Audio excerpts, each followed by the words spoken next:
First of all, thank you guys for being here and covering this, and a little bit brisk out there today. It's kind of ironic that I would classify this as one of our better weather springs. I think we had 5 straight days we were out, and it was pretty tolerable, pretty nice.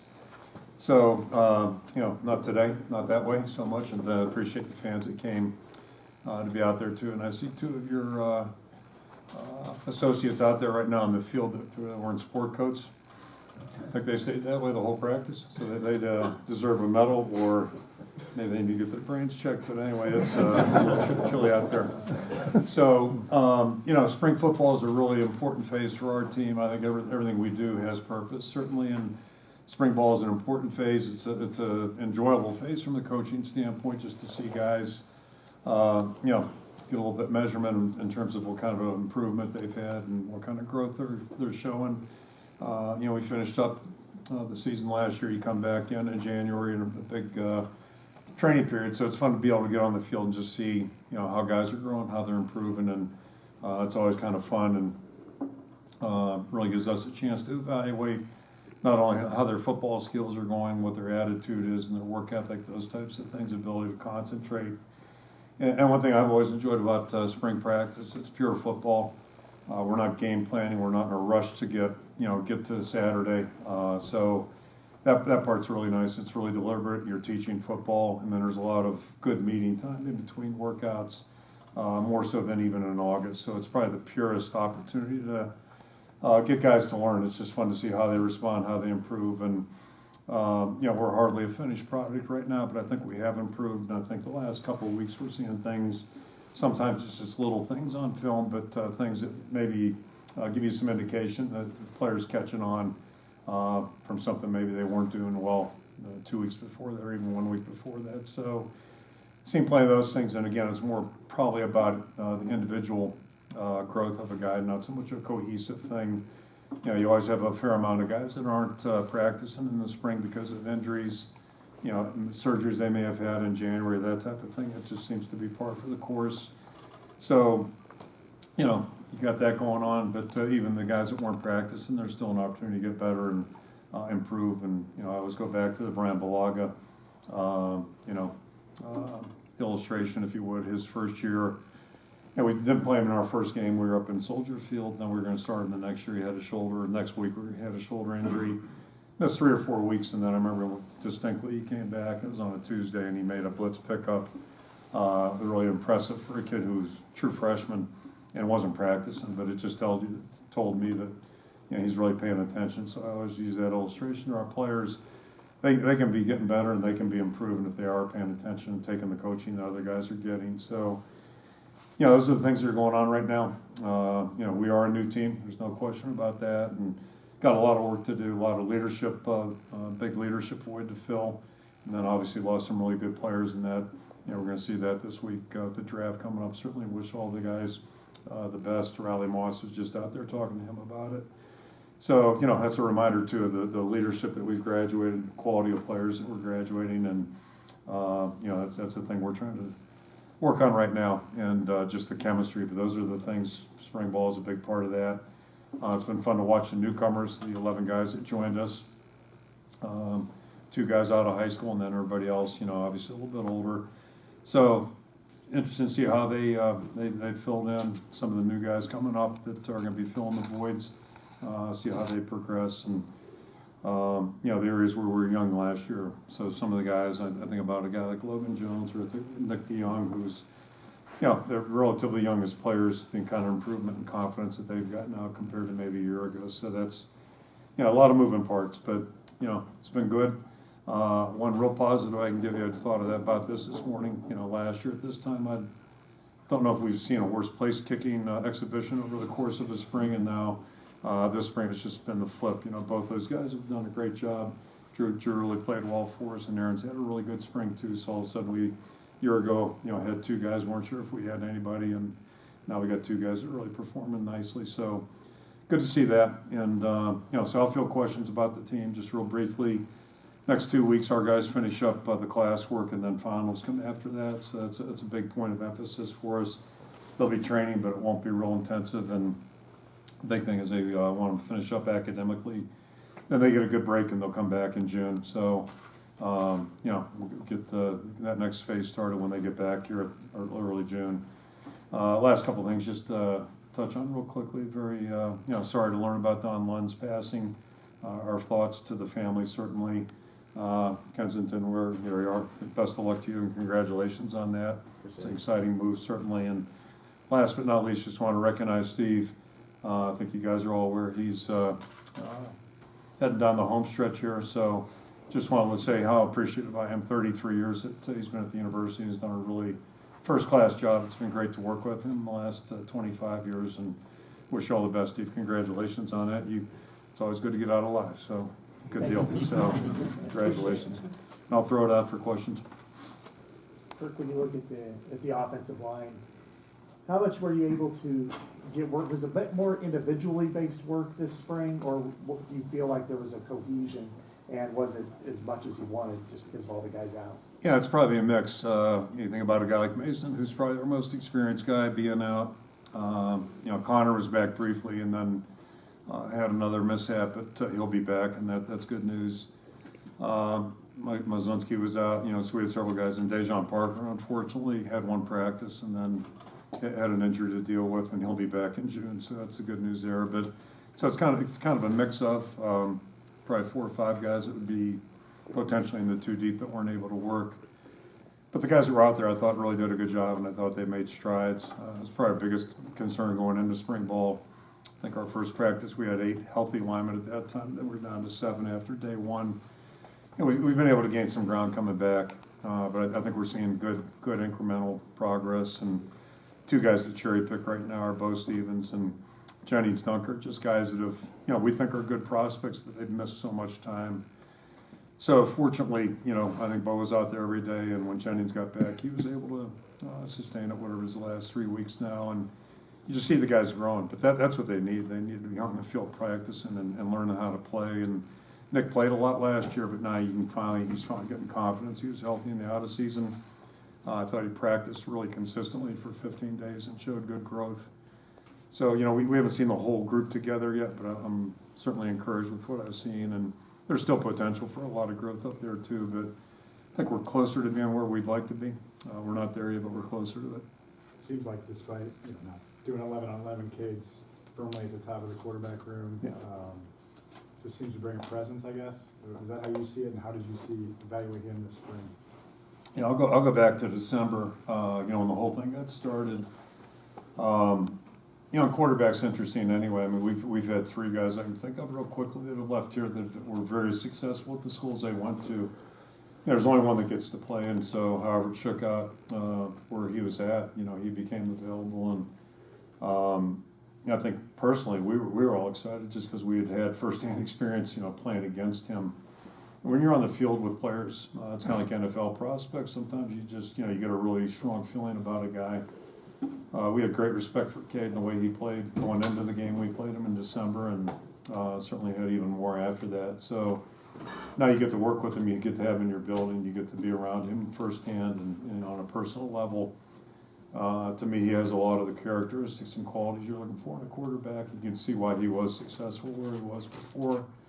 And I think he's, the fact that he's been on the field and done it, you know, doing it, there's something to be said for doing it, and he's got that, you know, on his resume. So he's got a confidence that I think's earned, and he's helped bring that, I think, to our football team, and he's got a little edge to him, which is good. It's good at every position, and yeah, so he's so far so good. He's been a really, you know, great addition to our team, and he's, I won't speak for everybody on our team, but I think they've all really embraced him and really are glad he's here, and he is clearly our starter right now. It's not a debate, so just really happy about him being here. Coach, can you talk about the tight end room? Obviously, a lot of tight end. Just watching today, you have so much depth at that position. Yeah, I think we all got to see Luke really start to ascend last year, and you know, I'm not saying Sam's injury had anything to do with that, but sometimes, you know, law of compensation, whatever. So when Sam came back, we had 2 really good tight ends, and you know, but Luke clearly did that, and we thought when we recruited him, he had a chance to be a really good player. You know, he looked like he's 15 when we recruited him, and he's looks like he's at least 18 now, but man, he's matured physically. I think he's got a confidence that he didn't have before. Talking about Nick DeYoung, same way. Saw that last year, and it's just continued. You know, he's really doing a great job. And then Eric in that room, the two of them they've really hit it off well. Seems like they really get along good together. And so what I'm hopeful, you know, last year we ended up with two really good tight ends, and I think, you know, you got a chance now to maybe start the season with two guys like that. But yeah, Luke's really just, you know, just climb the ladder each and every step. It's fun to watch him. On the defensive line, what do you see from Pittman and Graves as they filled in at D tackle? It's a little bit like last year where the linebackers weren't. You know, we had some guys out with injury, and you got both Logan and Noah coming off surgeries right now. So, you know, Aaron's a guy who played well last year, and now year two, he's really moving forward, and he just goes so hard. Like, it's unusual for a guy that young to have that kind of tempo, but that's just how he's wired. It's every day. Like, he just says he's got one speed, which is fun. And then, yeah, Pitt's one of our more improved guys on our football team, I think, right now. Great young guy and all that, but he was a ways away a year ago at this time, and even in the fall. But boy, he's taken some good steps. So, you know, we have good confidence in him now, and that's, you know, he's in the mix. So it's good to see. How does a guy named Hayden Large fall your way? That's a great question. I mean, it's really random. You think about Dordt College. You think about he's from Grand Rapids, and with his name, you know, the first question for his dad, I said, "Is there some Iowa connection?" This was whenever I met him. I guess it was in January, maybe it was December. I can't remember, but anyway, none at all. Like, it was just kind of random that's his name. Usually, if a guy's name's Hayden or Kennick, there's got to be some kind of Iowa connection. But yeah, and you know, like, we were happy to have him join us. I really wasn't quite sure where it was going to go. Unfortunately, we've had one injury this spring that, you know, Eli Miller's probably not going to be able to play in the fall. Probably not. He had a surgery, and he was really doing well. So all of a sudden, we've got a void there. Hayden was doing okay at tight end. You know, let's give that a shot, and he seems like he's got a feel for it. So right now, I think he could really factor into this whole thing. And it's funny how you stumble into things sometimes, but great young man. He's very enthused about being here and just a great attitude. So really glad he's here, and it's kind of random that it all happened. Kirk, when people look at football teams, obviously the quarterback's looked at as the leader. With Cade being here, how have you seen him earn that title of being a leader without pressing the issue? Because of being a transfer guy coming in, it can be a little bit dicey at times. Yeah, my only encouragement to him when he got here was just be himself, and you know, in short time it'll work itself out. And you know, I think we got really good guys on our team, and I think they recognize, you know, if you're good, you don't have to advertise it typically. And you know, so I said, he's got a resume. he's a assertive guy just by nature, I think, and that's my encouragement was just be who you are, and let the process take it over. He was elected as a captain in the Hawkeye Championship, you know, competition, and we usually don't do that until early February. Give the guys a chance to be working and be in the building, and everybody get a feel for each other. So, you know, he did that in pretty short time, and I think it's all been pretty organic. But you know, it's just the way he is. So I think the guys all respect him, and he's totally committed, works really hard, and he's not full speed health-wise, but you know, he's really made a lot of progress. And again, just I think the way he does things and the way he is, you know, as a football player, everybody's really, you know, embraced that. When you look at the secondary right now, I mean, year after year, they just seem to be able to replace the guys ahead of them and continue to be one of the best units in the country. What do you see out of these guys now? I mean, Jamari Harris is back. His best game was probably against Kentucky a year ago. How does he fit in, and where does your secondary look? What does it look like now? Yeah, and you know, start with Jamari. So he got back, and his biggest challenge early was trying to do too much. You know, he was just trying to do way too much. He missed a lot of time. That was the thing we had to, you know, just kind of remind him of. You know, you miss a whole season. That's a long time, no matter who you are. So he was away from the game, and it almost felt sometimes like he was trying to make a play on every play. And you know, sometimes you just got to play, and then plays come to you. But I thought this past week especially, you know, he really was kind of looking more like he did when he left, you know, that type of thing. And You know, we liked him in recruiting. It took a while to get him to the field. You know, a young guy was kind of developing. Played well when he was in there, and I agree. You know, he got better as the year went a year ago. Unfortunately, he couldn't be with us now, but boy, it comes at a good time getting him back because, you know, Riley's not coming back. He'll be going somewhere next week. So, yeah, that's good. Now we just got to figure out the depth part of it. You know, kind of like last year. Was Hill getting the first snaps? Is that indicative that he's kind of got the lead number 2 spot, or is that? Yeah, I mean, it's still wide open, but yeah, right now, you know, as of today, it'd be him. But that could go back and forth, and it's like you know, a lot of stuff right now. Nobody's got any jobs locked up right now. I mean, it's just, you know, everybody's going to keep working here and keep competing, and you know, we'll see who improves and who what things look like in August. But he's made a good showing for himself. Yeah, he's made a good showing for himself so far. Big part of his struggle. He can throw a ball, obviously, but the language, the nomenclature, just, you know, being able to call plays, and at least he was in the system, but he wasn't really working with the ones or twos. So I was going to say he's been in a system where, you know, like you go in the huddle and call plays instead of holding signs up and all that stuff, you know. So as simple as that sounds, it's different. A lot of walk-ons in that wide receiver group. How comfortable are you with getting them on the field? Yeah, and we've seen some improvement. You know, Jack made a nice play today. Osgood was out, but he's done some good things, and you know, hopefully we'll have a good story emerge from that. And you know, I think you know, Nico's out right now with an issue of sprain, but you know, I think that room's going to be okay. Those guys have worked hard. They've made strides too, and have improved. And hopefully we'll keep pushing that forward as we get you know, get through August. We saw Spencer out there kind of working with some of the linemen, maybe. Is that where he's been kind of focused on helping those guys this spring? Yeah, he's kind of helping everybody. But yeah, it's like a whole brave new world for him. He's been over there watching those guys a little bit. And he's also been helping, just talking about the quarterbacks, you know, getting the nomenclature down, getting the calls in the huddle. He's been helpful with that too. And we'll see where he's at. You know, he's still got a health issue he's dealing with, but we'll see how that all goes. But it's good to have him out there. He's a football guy, certainly. What was the Rosters thought are process? Ever evolving rosters, Yeah. Portals open. Yep. Are you looking to add? Yeah, absolutely. I mean, we're you know, yeah, we're always going to be doing that. We're always going to be looking.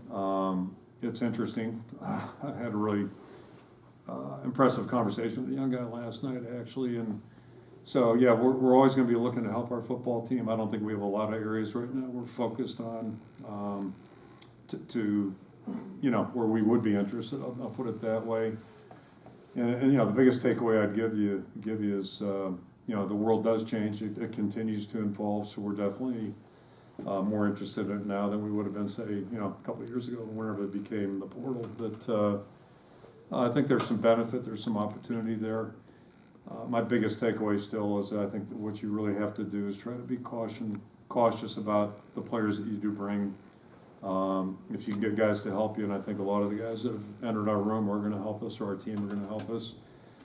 Eager to see Seth Anderson and, you know, able to practice. Either eager to see Dejan. He only got one day in, but I think those are guys that are going to help our football team.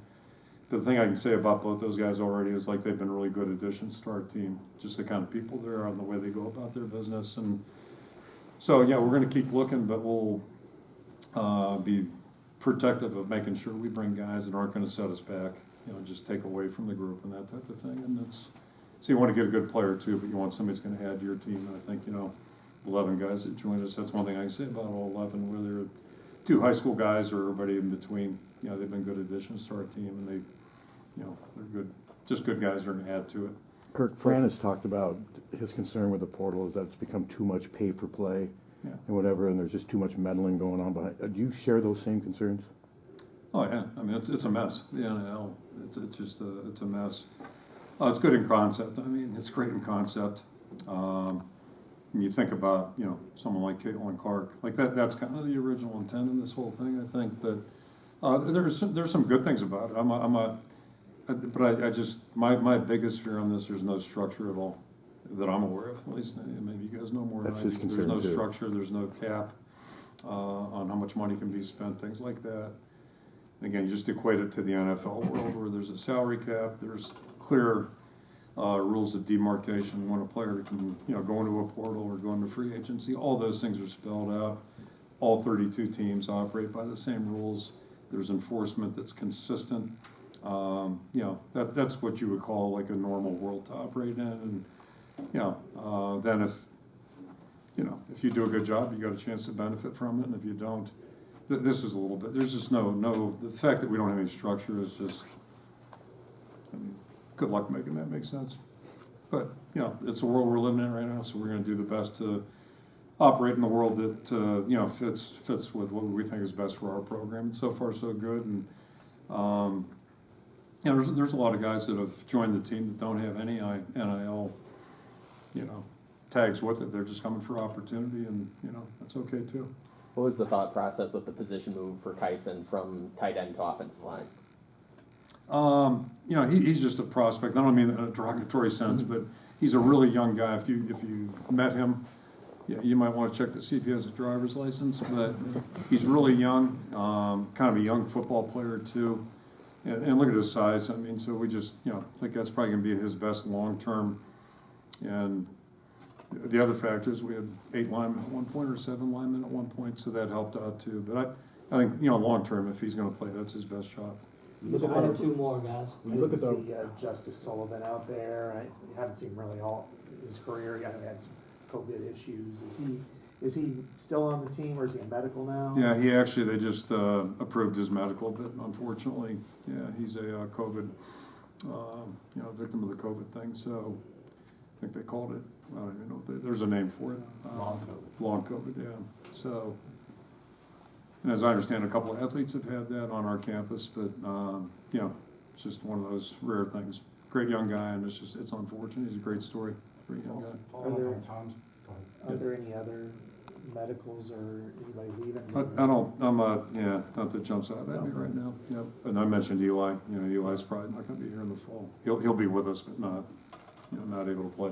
Following up on what Tom asked, is it safe to say receiver is a target area in the portal, and also having had a chance to ask you about Brody Brecht, I mean, how that came about? Yeah. You know, I assume you're supportive of. Oh, yeah. what he's Yeah, doing. it's just, you know, what he was trying to do. I'm sure we've had other athletes, like Dana Hughes, you know, mastered both of them, obviously. I coincidentally saw him in the regionals up in Connecticut when, I know Georgia was in that regional. Georgia ended up winning it that year. I was at Maine, so it was Georgia, Maine, but Dana was playing. And maybe pitchers, it's a tougher thing, but it's a tough world to do 2 sports in college anymore. Track might work with football. So anyway, yeah, and you know, he's doing really well. So I think he was just, you know, it was going to be too much to balance, and I personally I'm happy for him because, you know, he's trying to please everybody, and that's a lot to do. But he's a really good football prospect, a really good baseball prospect, and I think it's probably better for him not just to have clarity, so he can just go full speed and, you know, sets that. But and it gives us clarity too in terms of, because last year, really until we started the season, he wasn't healthy, and I think it was a byproduct of trying to do too much. So, yeah, we wish him the best, and yeah, it's definitely an area that we'll look at if we can help ourselves on the perimeter. And we're not deep at corner either, so they'd probably be the 2 big areas that we're just kind of looking at. When you look at the running, the leadership. I'm sorry, I'll get the last 2, hold on. Okay. You know, Going into the spring, there seemed to be, if anything, a big leadership void just because of the exits. They're great players, but Yeah. they brought it on the other end. Is that gap closed, do you think, this spring? Yeah, I think so. I mentioned a year ago, I think that, you know, typically this time of year, you don't have a lot of personality on the team. You know, it's just kind of how you feel like we're still, you know, last year we didn't. I mean, we had a bunch of guys, and those are the guys who are going to be, you know, getting called off here Thursday, Friday, Saturday. So, you know, a really good group that way. But these guys have been really aggressive. This team has been really aggressive off the field with their ownership, I think, and Kate's part of that. But you know, I think about guys like Jay Higgins and you know, a bunch of guys. I could name all, but so we're not there by any stretch, and it's a big challenge to try to be where last year's was, and that's how you dig out of a 3-4 situation. And it was an ugly 3-4 at that point. But that's player driven. We had the right guys, and I think these guys are trying to emulate what we had last year. And yeah, we're not there yet, but yeah, they're working in. I feel good about that. How would you size up your running back room with your 3 returners and Caleb, Jazz, and Le'Shawn, and then maybe with Terrell Washington as a newcomer? Yeah, we're never out of the woods, but I feel good about it. You like to think that Caleb's going to be a better runner this year, and he did a nice job last year, but he did it just kind of by plan. He really didn't understand what he was doing half the time. He's got a lot more to benefit from. He's got a really good skill set, and just learning how to use that, learning how to block a little bit better. Le'Shawn was a good player a year ago, and I think he just keeps with each step. He just keeps getting better, and thought he had a really good spring. And then Jazz has really done a nice job too, and he impressed us last year. Didn't get in the game, that run he made in the bowl game was, I thought, pretty good.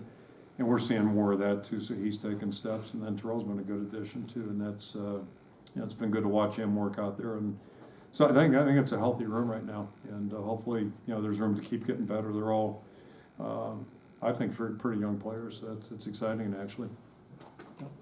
All right, everyone. Okay, well thank you. Warm up. Thanks.